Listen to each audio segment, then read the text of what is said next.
देशाचे माजी केंद्रीय गृहमंत्री आणि ज्येष्ठ काँग्रेस नेते शिवराज पाटील चाकूरकर यांचं शुक्रवारी वयाच्या 90व्या वर्षी निधन झालं. त्यांनी लातूर येथील निवासस्थानी अखेरचा श्वास घेतला. ते बऱ्याच काळापासून आजारी असल्यानं अनेक वर्षांपासून सक्रिय राजकारणापासून दूर होते. शिवराज पाटील यांचा जन्म 12 ऑक्टोबर 1935 रोजी लातूर जिल्ह्यातील चाकूर इथं झाला. हैदराबादच्या उस्मानिया विद्यापीठातून त्यांनी विज्ञानाची पदवी घेतली. त्यानंतर मुंबई विद्यापीठातून त्यांनी कायद्याचीही पदवी घेतली. त्यांनी 1967 ते 69 या दरम्यान लातूर नगरपालिकेतून आपल्या राजकीय कारकिर्दीची सुरुवात केली.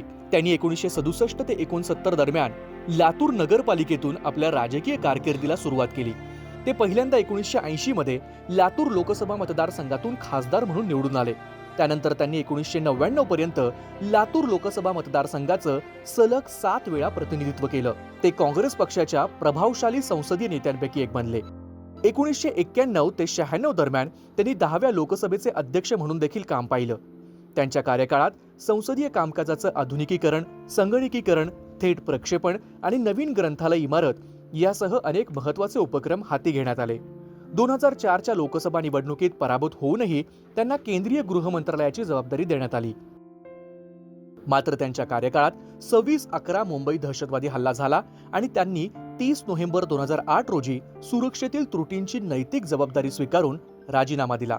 नंतर 2010 ते 2015 पर्यंत त्यांनी पंजाबचं राज्यपाल आणि चंदीगडचे प्रशासक म्हणून काम पाहिलं. उत्कृष्ट संसदीय कार्यासाठी भारतात उत्कृष्ट संसदपटू पुरस्कार सुरू करण्याचं श्रेय देखील शिवराज पाटील चाकूरकर यांना जातं.